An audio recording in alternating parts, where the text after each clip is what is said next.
Hola, en la lección anterior comenzamos a ver cómo es que las llamadas funciones especiales surgen en algunos problemas que se presentan dentro de la física. Específicamente vimos que la ecuación de Laplace, la ecuación de onda, la ecuación de Schrödinger, por ejemplo, cuando se resuelven por separación de variables, nos llevan a ciertas ecuaciones diferenciales ordinarias cuyas soluciones no se pueden expresar en forma simple a partir de funciones elementales, sino que en algunas ocasiones, como veremos enseguida, tenemos que utilizar representaciones en serie o expresiones integrales. Regresando a lo que vimos en la lección anterior, allí veíamos cómo la ecuación de Laplace, cuando se expresa en coordenadas cilíndricas circulares o simplemente coordenadas cilíndricas, que aquí estamos denotando por r, z y z, aunque hay que tomar en cuenta que esta notación no es algo universal. Entonces, la ecuación de Laplace decía, en esas coordenadas se expresa de esta manera, y como ya vimos, esta ecuación tiene soluciones separables. En este caso, lo que uno busca al aplicar una solución separable es que la solución de la ecuación que nos interesa se pueda expresar como el producto de funciones de una sola variable. Como aquí las variables independientes se llaman r, θ y z, buscamos una función que sea una función de r por una función de θ por una función de z, y como señalaba vagamente en la lección anterior, esto no quiere decir que todas las soluciones de esta ecuación tengan que tener esta forma, pero afortunadamente al conocer las soluciones separables uno puede construir la solución general. Entonces lo que vimos es que en este caso el método de separación de variables funciona muy bien en el sentido de que la ecuación diferencial parcial que aquí tenemos dada originalmente se descompone en tres ecuaciones diferenciales ordinarias, una para cada una de estas funciones. Por ejemplo, vimos que para la función q de z se obtiene esta ecuación en donde esta constante de separación la escogimos justamente así, y como mencionaba en la lección anterior, el signo de esta constante depende finalmente de las condiciones de frontera que uno quiera considerar en el problema en cuestión. Las soluciones de esta ecuación son muy sencillas, tienen la forma de una exponencial de más menos alfa z, dicho en forma más precisa. La solución general de esta ecuación diferencial ordinaria es una combinación lineal de las dos soluciones que aquí se indican. En forma similar, para la función p, que depende de θ, se obtiene prácticamente la misma ecuación que en el caso de la q mayúscula, excepto que aquí hemos escogido la constante de separación con un signo distinto a lo que aparece arriba, y como veíamos es necesario que esta m sea un número entero para que las soluciones de esta ecuación, que pueden ser combinaciones lineales de senos y cosenos o de exponenciales complejas, estas funciones queremos que sean univaluadas, y entonces eso limita a que esta m sea un número entero. Aquí hay pues una especie de cuantización que resulta en este contexto que podríamos llamar clásico. La ecuación de Laplace aparece, por ejemplo, en electrostática o en la conducción del calor. La única ecuación que en este caso no es algo simple es la ecuación que corresponde a la coordenada r, y esta es la ecuación que obtuvimos. Esta ecuación se conoce como la ecuación de Bessel siempre y cuando la alfa no sea 0. Si alfa vale 0, aquí simplemente podemos notar que este término, al estar ausente, hace que la ecuación se pueda resolver fácilmente, y de hecho las soluciones de esta ecuación son simplemente potencias de la variable r. Vamos a regresar a eso un poquito más adelante. Ahora, si uno utiliza en lugar de la variable r, que tiene un significado geométrico, la variable alfa r, aquí noten que esta m que aparece aquí es una cantidad sin dimensiones. Eso quiere decir que el producto de alfa por r tiene que ser también adimensional, y por lo tanto alfa por r tiene que ser adimensional. Entonces aquí esta x es una variable adimensional, y como veremos más adelante es una práctica bastante conveniente el utilizar variables adimensionales cuando estamos hablando de estas ecuaciones y de sus soluciones. Entonces, utilizando al producto alfa por r como la variable independiente, uno puede ver fácilmente que de esta ecuación uno obtiene esta y viceversa. Aquí una forma sencilla de pasar de esta ecuación a esta otra es multiplicar por alfa, numerador y denominador, Aquí ya esto directamente es x cuadrada, alfa r es x, aquí como la alfa es una constante, no hay que olvidarlo, entonces esta derivada se convierte en la derivada con respecto a x al dividir entre alfa, y algo similar ocurre con la expresión que se encuentra dentro del paréntesis. Si uno desarrolla la derivada que aquí está indicada, uno llega a esta forma estándar de esta ecuación diferencial lineal homogénea de segundo orden. Aquí uno puede ver que los coeficientes son variables, eso es lo que hace complicada esta ecuación, y también uno puede ver fácilmente que para esta ecuación existe un punto singular en el plano finito. De hecho también tiene singularidades en el punto al infinito, pero en este momento eso no nos interesa mucho. Aquí lo que se puede ver es que si uno quiere aislar la segunda derivada, tenemos que dividir entre x cuadrada, entonces aquí quedaría 1 sobre x, mientras que este coeficiente habría que dividirlo entre x cuadrada, repito, para llevar la ecuación a la forma estándar, en donde uno puede fácilmente reconocer qué clase de singularidad tenemos, y uno puede ver que en este caso x igual a 0 es un punto singular regular. Ese hecho tiene consecuencias muy importantes, porque mientras que en las ecuaciones que teníamos aquí dadas anteriormente, existen dos soluciones regulares, por ejemplo, para esta ecuación diferencial, siendo una ecuación de segundo orden, hay dos soluciones básicas, y como decía, la solución general es una combinación lineal de esas soluciones básicas, y algo similar ocurre aquí. De hecho, las combinaciones lineales de estas exponenciales equivalen a combinaciones lineales de senos y cosenos de mθ. Pero, insisto, aquí para cada una de estas ecuaciones hay dos soluciones que son perfectamente aceptables en forma general.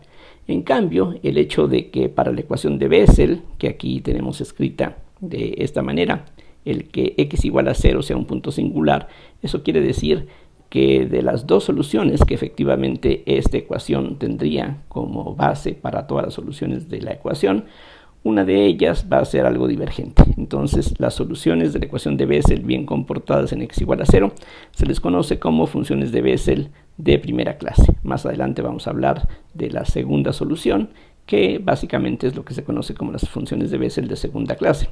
Entonces, en pocas palabras, como resumen, esta ecuación diferencial, aunque en principio tiene dos soluciones linealmente independientes para cada valor de la m, una de esas soluciones es regular en x igual a 0, la otra solución forzosamente tiene que ser singular, y para muchos problemas eso hace que esas otras soluciones no sean aceptables, lo cual en cierta forma podríamos decir que es algo conveniente, porque entonces las soluciones de esta ecuación que regularmente vamos a necesitar son solamente múltiplos de una cierta función que, repito, se conoce como función de Bessel de primera clase. Como mencionaba en la lección anterior, para hallar las funciones de Bessel de primera clase, lo que regularmente se hace es utilizar el método de series y, como decía, el ejemplo de la ecuación de Bessel es un ejemplo estándar en los textos de ecuaciones diferenciales cuando uno comienza a utilizar el método de series. Hay otro camino para construir las funciones de Bessel de primera clase, que es a través de la función generatriz de estas funciones, de la cual vamos a hablar más adelante. Lo que vamos a hacer aquí es algo diferente, que está más directamente relacionado con el concepto de grupos de simetría. Así es de que, bueno, pues vamos a ver cómo funciona este otro enfoque. Entonces, como aquí se expresan, para hallar expresiones de las funciones de Bessel, conviene utilizar soluciones complejas de la ecuación de Laplace. Entonces recordemos, el laplaciano en coordenadas cartesianas tiene esta forma, y esta phi, una solución de la ecuación de Laplace, como ya hemos visto, se puede expresar como el producto de funciones separadas de r, θ y z. Noten que aquí estoy combinando por una parte las coordenadas cartesianas y por otro lado las coordenadas cilíndricas, pero eso no es mayor conflicto. En caso necesario, podríamos expresar r, θ y z en función de las coordenadas cartesianas, o expresar estas derivadas en términos de derivadas con respecto a r, θ y z, que es básicamente lo que vamos a hacer más abajo. Entonces, aquí noten que estoy dejando un solo signo para la m. Ya decíamos que la parte que depende de θ podría tener la forma e a la más menos imθ. Esas serían las soluciones básicas para la función que depende de θ exclusivamente. Y para la parte que depende de z, tenemos allí dos signos posibles. Aquí, para lo que nos interesa, no es importante cuál de estos dos signos conservemos, porque cada vez que derivamos con respecto a z, aparece un factor más o menos alfa, y al derivar dos veces, de cualquier manera vamos a tener una alfa cuadrada. Así es de que esto que está aquí indicado se expresa de esta forma. Aquí estamos aprovechando que la z de las coordenadas cilíndricas es la misma z de las coordenadas cartesianas. Así es de que por eso es que podemos de inmediato calcular las derivadas de este factor, y esto es lo que se obtiene. Como esta exponencial no puede ser 0, lo que tiene que ser 0 es lo que se encuentra de aquí en adelante. Y esta combinación vamos a llamarle z alfa m, que va a ser una función de r y θ como aquí se ve. Y esta alfa y esta m simplemente indican cuál es el valor de la m que aparece aquí en esta exponencial, y esta alfa indica cuál es el valor de esta constante que aparece aquí. Esta combinación que aquí tenemos es lo que se llama un operador diferencial. Esto, insisto, debe de ser familiar para ustedes de los cursos de cálculo diferencial en varias variables, y lo que significa una suma como la que aquí aparece entre operadores diferenciales y números reales, pues es simplemente que vamos a distribuir directamente. Así es de que lo que esto, por ejemplo, igualado a 0 nos da son las segundas derivadas de esta función más esta constante por esta función, y todo eso tiene que ser 0.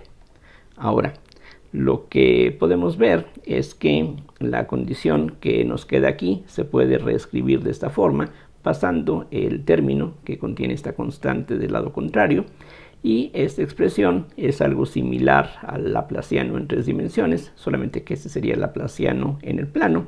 Y para distinguir este símbolo, esta nabla cuadrada de esta otra, aquí le estoy agregando este 2 entre paréntesis para indicar que este es el laplaciano bidimensional, simplemente con el propósito pues de que se distinga uno del otro.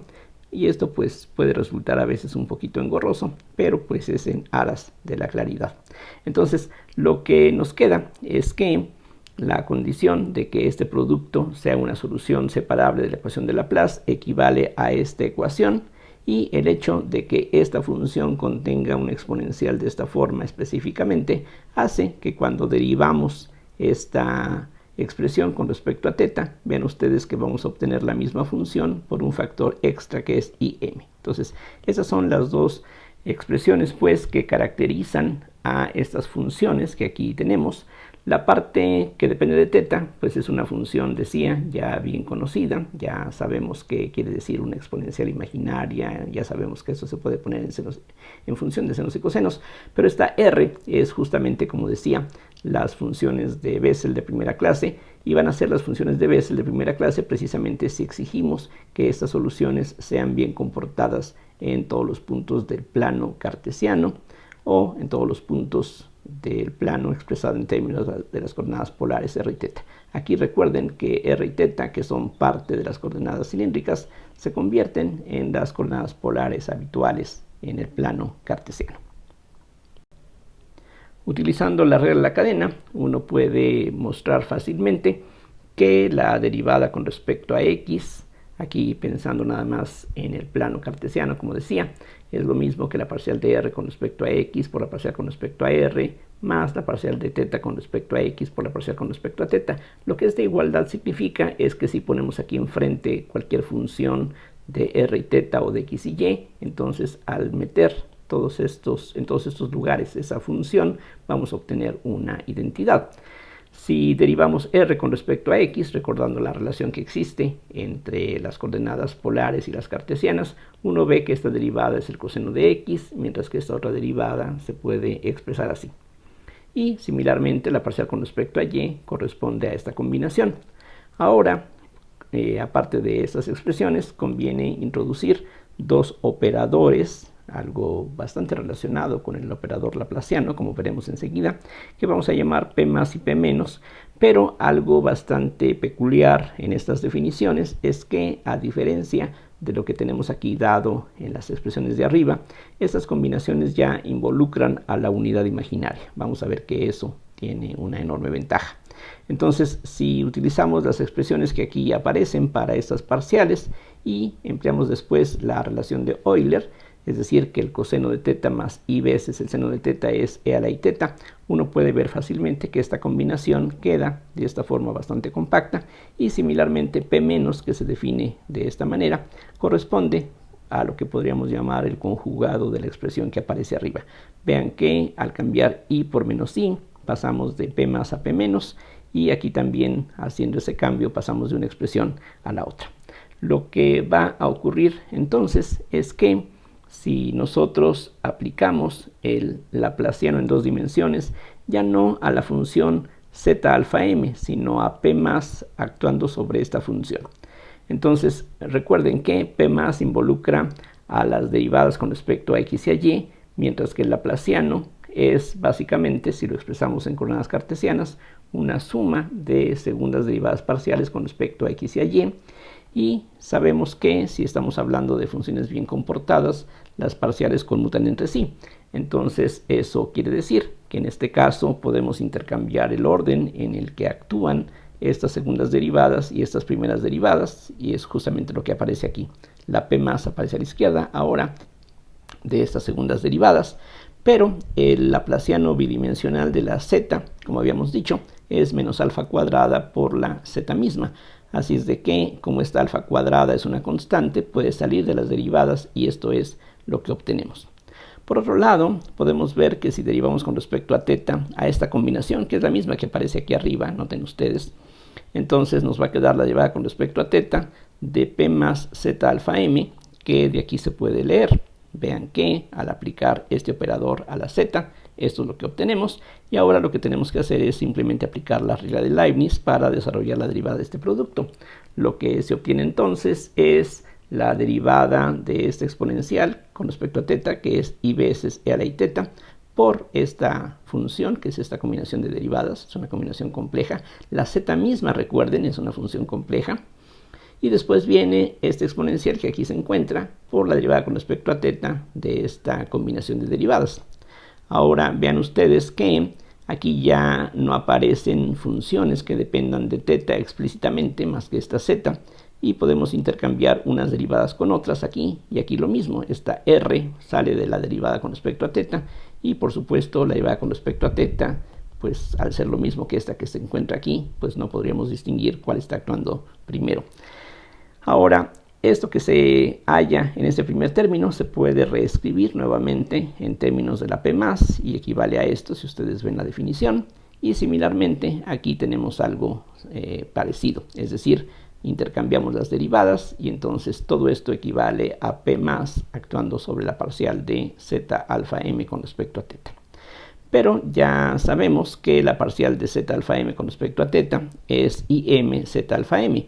Aquí lo que estamos usando, tanto en este punto como en este otro, son las relaciones que ya se establecieron anteriormente. Esto hay que tenerlo presente. El laplaciano sobre la z es menos alfa cuadrada z, y la derivada con respecto a teta sobre esta función z desconocida hasta cierto punto. Recuerden que lo que conocemos de la z es que contiene este exponencial, pero este factor que depende de r es precisamente, queremos que sea la función de Bessel de primera clase, y todo lo que estamos haciendo aquí, aunque en este momento no parezca muy claro a dónde nos puede llevar, pues nos va a permitir obtener una expresión en serie para las funciones de Bessel de primera clase. Entonces, estos pasos, que en este momento pueden parecer un tanto extraños, están diseñados justamente con ese objetivo.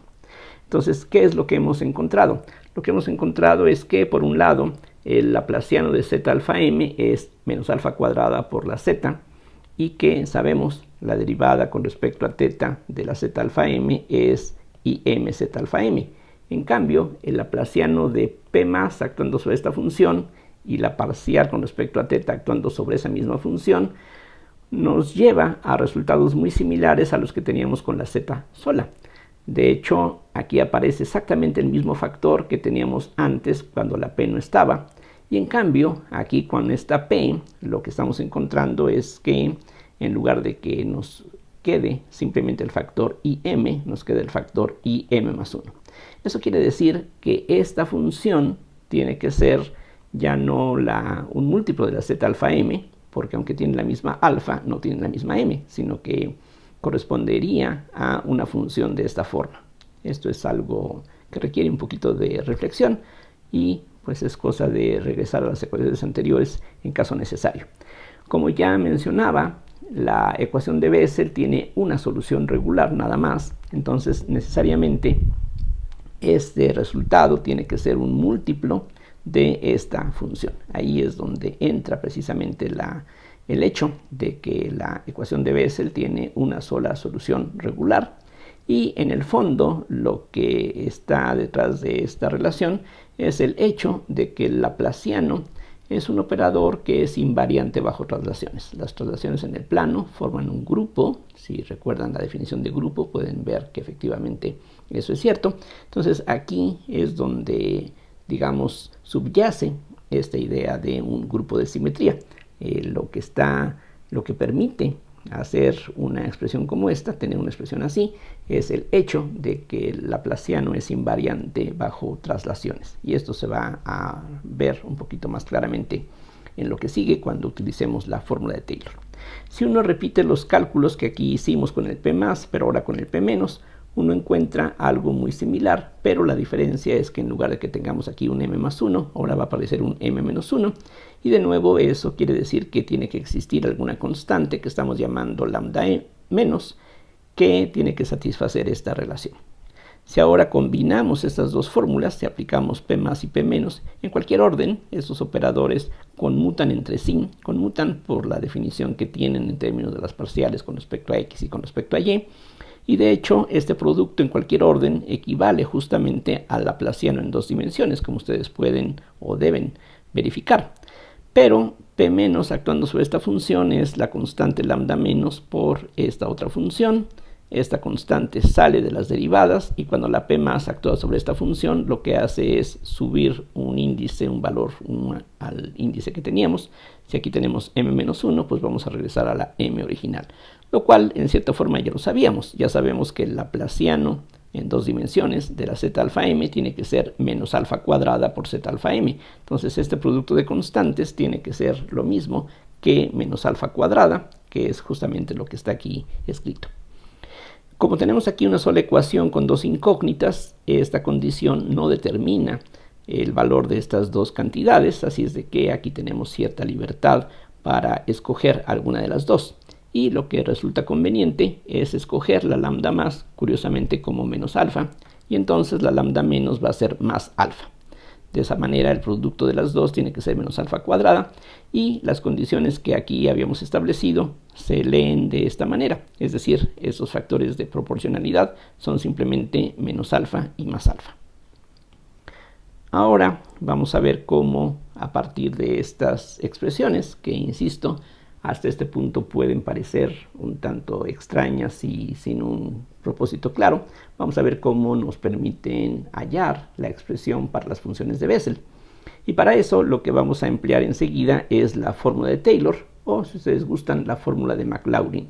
Recordemos que si se tiene una función analítica, entonces la función f evaluada en x es igual a f evaluada en 0, por ejemplo. Eso es lo que corresponde a una serie de Maclaurin, más términos que contienen derivadas cada vez más y más altas, con estos factores 1 sobre 1 factorial, 1 sobre 2 factorial, 1 sobre 3 factorial, etc. Entonces aquí justamente estamos haciendo uso de esta relación. La diferencia es que aquí estamos pensando en que esta z es una función de dos variables. Aquí en lugar de que aparezcan derivadas ordinarias, aquí aparecen derivadas parciales. Y esto es lo que se tiene, insisto, a partir de la fórmula de Taylor, que en este caso se reduce a la fórmula de Maclaurin. Ahora, esto que está aquí está nuevamente escrito, nos va a dar un x a la k sobre k factorial. Esto desde un principio es una serie infinita, precisamente esto es una serie de Taylor. Y la parcial con respecto a x se puede escribir en términos de los operadores P+ y P-. De hecho, la parcial con respecto a x es un medio de P+ más P-. Así es de que si esto se eleva a la k, lo que significa elevar a la k un operador es simplemente que actúa k veces sobre la función que tiene enfrente. Entonces esto que está aquí equivale a esto otro. Y ahora este 2 a la k se puede incluir con la x de esta manera.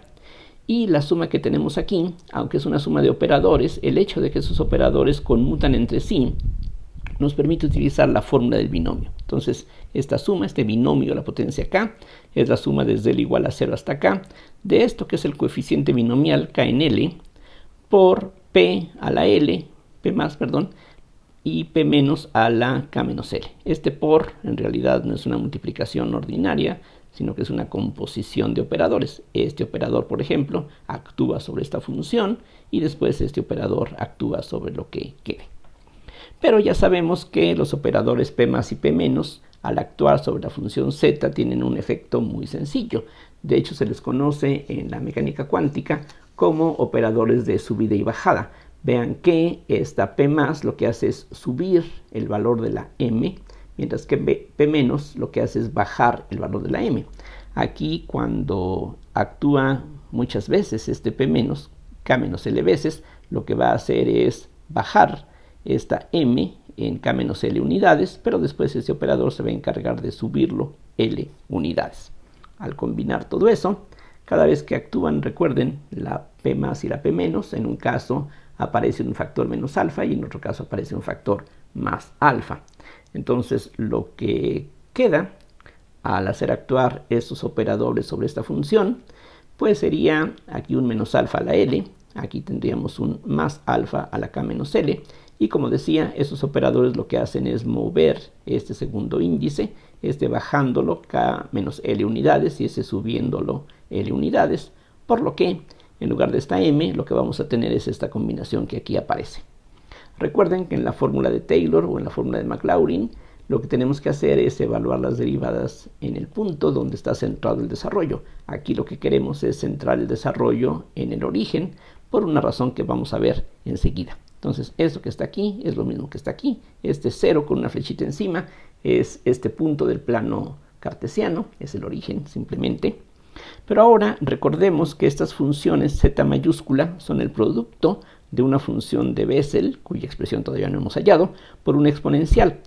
Pero precisamente aquí aparece el ángulo θ, y recordemos que el ángulo θ tiene problemas justamente en el origen, es decir, mientras que un punto como este podríamos asignarle un valor de θ igual a 0, o también 2π, 4π, lo cual es un inconveniente en ocasiones. Bueno, pero por lo menos hay valores que están relativamente bien definidos. En cambio, para el origen, el ángulo θ está totalmente indefinido. Es decir, si nos vamos acercando al origen a lo largo de cualquier recta, una recta con un θ igual a 1 radián o 2 radianes o lo que sea, al terminar en el origen, pues vamos a llegar al mismo punto por cualquier línea que estemos acercándonos, así es de que θ está absolutamente indeterminado en el origen, y eso entonces hace que para que esta función esté bien definida, estas funciones, entonces es necesario que esta función al evaluarla en el origen sea diferente de 0 solamente si la s vale 0. Vean que si la s vale 0, esto entonces desaparece, vale 1. Entonces el hecho de que el ángulo θ sea absolutamente ambiguo no causa ningún problema.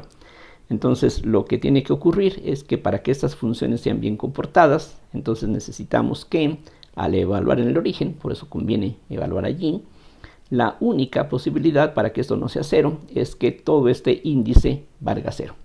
Eso entonces implica que esta L tiene que ser k menos m sobre 2, como ustedes pueden ver.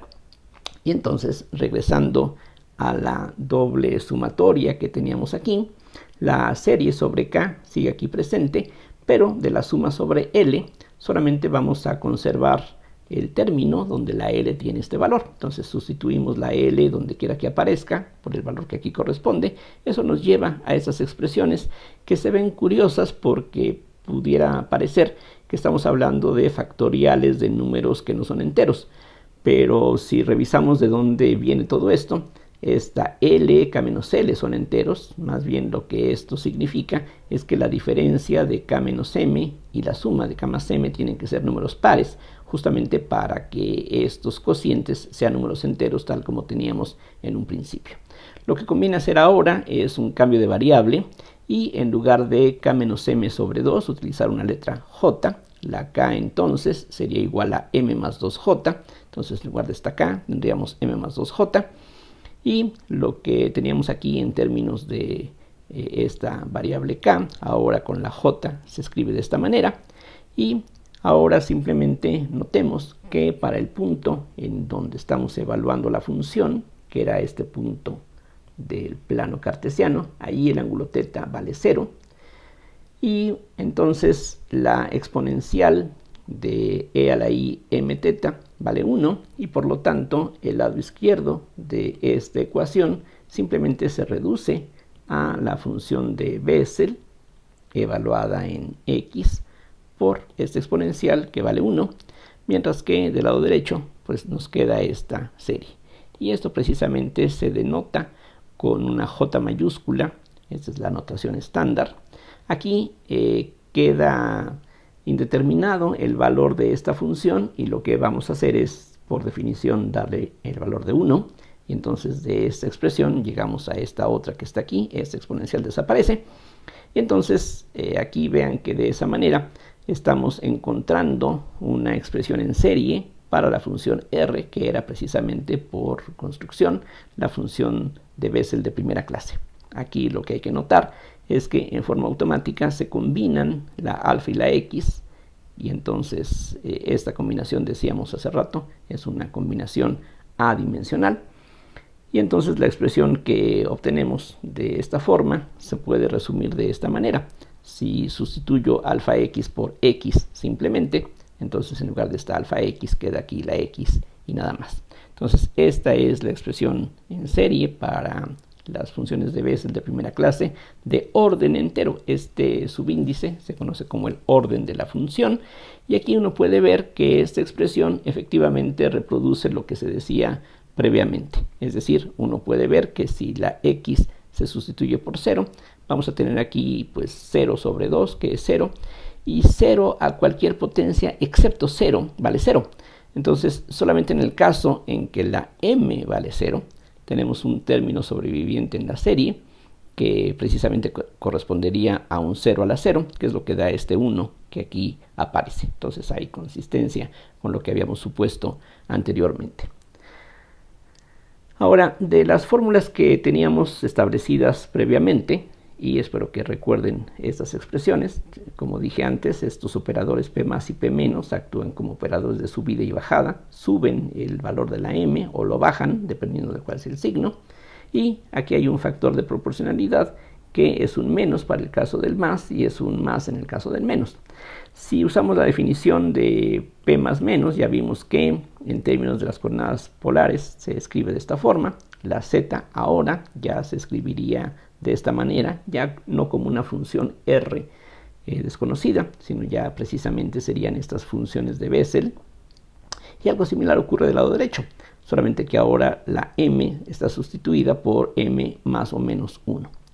Las exponenciales se pueden cancelar y lo que queda es una relación solamente entre funciones que dependen de r. Vean ustedes que al derivar con respecto a θ, de aquí baja un factor im, que con esta i nos da un menos m en un caso o más m en el otro. Entonces, estas relaciones se conocen como relaciones de recurrencia. Son muy interesantes porque nos permiten expresar una función de Bessel, por ejemplo la de orden 3 en función de la j2 y de su derivada, o podemos ir en la dirección contraria y por ejemplo la j1 ponerla en función de j2 y su derivada. Entonces ese es el papel que tienen estas expresiones. Si a esta combinación nuevamente le llamamos x, o simplemente hacemos alfa igual a 1, podemos ver que estas relaciones de recurrencia se pueden expresar de esta otra forma, que es algo estándar. Conviene irse familiarizando con el comportamiento de las funciones de Bessel. Aquí, por desgracia, la suma de las series que aquí aparecen, si regresamos a esta expresión, pues esto no es algo que se pueda expresar en términos de funciones elementales. Esto es lo más elemental que tendríamos en términos de la variable x por ahora, y pues hay que conformarse con esta expresión. Por eso decía que esta fórmula es un ejemplo típico en los libros de ecuaciones diferenciales cuando uno está utilizando el método de series. La solución queda expresada como una serie. Aquí de paso se puede señalar que el radio de convergencia de esta serie es infinito, lo cual se ve fácilmente notando que los coeficientes tienen esta dependencia en estos factoriales. fácilmente se comprueba que el radio de convergencia es infinito, lo cual desde la misma ecuación de Bessel se podía anticipar, simplemente viendo que los coeficientes tienen un comportamiento bastante simple. Uno puede pues, ver que las soluciones también tienen radio de convergencia infinito, utilizando lo que se conoce como el teorema de Fuchs en las ecuaciones diferenciales. Ahora, podemos ver más o menos cómo son las gráficas de las funciones de Bessel. Aquí están bosquejadas las gráficas de la función J0, J1, J2.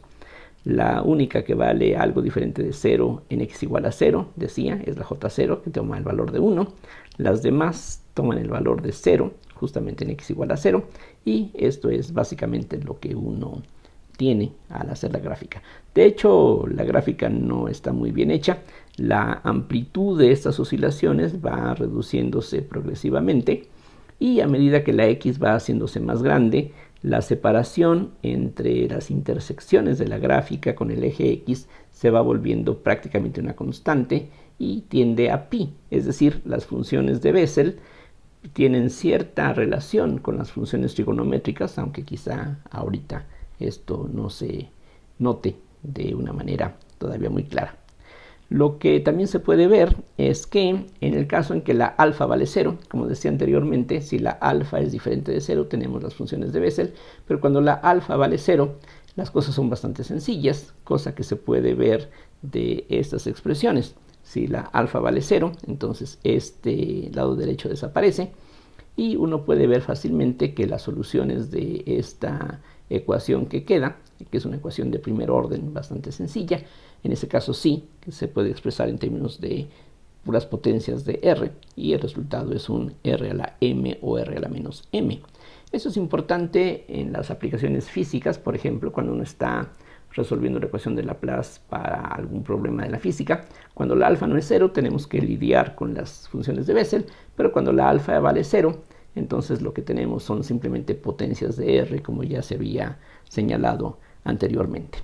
Ahora, lo que se puede ver de estas relaciones de recurrencia, aquí noten que esto que está aquí es simplemente una forma abreviada de lo que está escrito aquí arriba. Si uno desarrolla esta derivada como un producto que es, va a haber un factor que sale, que se cancela con este, que nos da justamente este primer término, y hay otro término cuando la derivada actúa sobre esta potencia de x, que nos va a dar precisamente un menos más m, que es este coeficiente, por x a este exponente menos 1. Este exponente se cancela y nada más queda el menos 1, entonces uno puede convencerse de que esta derivada equivale efectivamente a lo que está escrito aquí. A partir de esta forma de escribir las relaciones de recurrencia, uno puede probar que entre cada dos ceros, recuérdense, los ceros de una función son los puntos donde la gráfica cruza el eje horizontal. Por ejemplo, aquí entre dos ceros consecutivos de J1, aquí hay un 0 de J1, aquí hay otro 0 de J1, resulta que hay un 0 de J2 y así las cosas se van intercalando. Similarmente, entre dos ceros de J1 hay un 0 de J0 y esto resulta bastante curioso, pero lo más curioso de todo es que la demostración es algo muy fácil de establecer. Y la prueba es un ejercicio bastante simple del teorema de Rolle, del cálculo elemental, y más o menos lo que tendríamos es lo que voy a esbozar a continuación. Piensen ustedes que este es el eje real y vamos a suponer que tenemos aquí dos puntos en donde la función Jm vale 0. Bien, si eso ocurre así, entonces si yo multiplico la función Jm por ejemplo, x a la menos m, en los puntos donde la Jm vale 0, el producto también va a ser 0. Entonces x a la menos m por Jm de x va a ser 0 exactamente en este punto y exactamente en este punto, aunque la gráfica no va a ser exactamente lo mismo. Quizás se deforme un poquito, lo cual en este momento no nos interesa. Lo único que es importante es que los ceros que aquí habíamos indicado van a coincidir. Ahora, lo que sabemos del teorema de Rolle es que si hay dos puntos en donde la función vale 0, entonces debe de haber un punto intermedio donde la derivada vale 0. Entonces eso quiere decir, si nos fijamos en esta expresión con el signo de arriba, habría un punto donde esta derivada vale 0, pero esta derivada es proporcional a la jm más 1. Si tomo el signo de arriba, entonces aquí tomo el signo de arriba. Entonces, en este punto justamente donde la derivada de este producto vale 0, entonces la jm más 1 vale 0. Entonces, eso es justamente lo que queríamos demostrar, que hay un punto en medio de los dos ceros de jm, en donde la jm más 1 vale 0. Y si ahora, en lugar de fijarnos en el producto de x a la menos mjm, nos fijamos en x a la más mjm, pasa algo similar, en donde la jm vale 0, el producto, ahora con el signo más, también valdría 0, la gráfica cambia de forma, porque es otra potencia la que tendríamos, pero lo importante es que en medio de dos puntos donde un producto como este vale 0, la derivada tiene que ser 0, repito, se cumplen aquí las condiciones del teorema de Rolle, y entonces habría un punto donde jm-1 vale 0, y eso entonces prueba que en medio de los ceros de una función de Bessel se encuentra un cero de las funciones vecinas. En el caso de J2, por ejemplo, entre dos ceros de J2 se encuentra un cero de J1 y un cero de J3. Las implicaciones pues van en las dos direcciones, en el sentido de que podemos subir el índice o bajar el índice. Para concluir esta lección, vamos a ver que también se puede dar una expresión integral para las funciones de Bessel de primera clase. No solamente podemos utilizar una serie, sino que también podemos dar una expresión integral.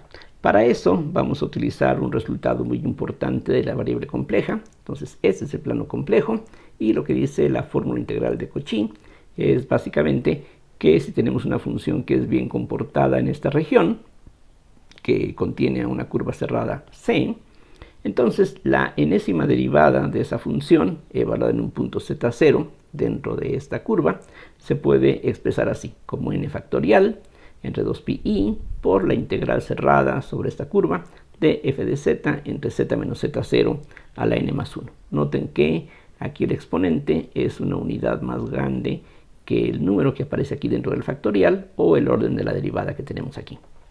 En particular, si utilizamos esta fórmula integral de Cauchy para la función e a la z y en lugar de z0 tomamos el origen, entonces utilizando este resultado vemos que 1 sobre 2pi por la integral sobre cualquier curva cerrada simple que contenga el origen de e a la z sobre z a la k más m más 1. Aquí vean que es como si tuviéramos z0 igual a 0, entonces esta diferencia se convierte simplemente en z.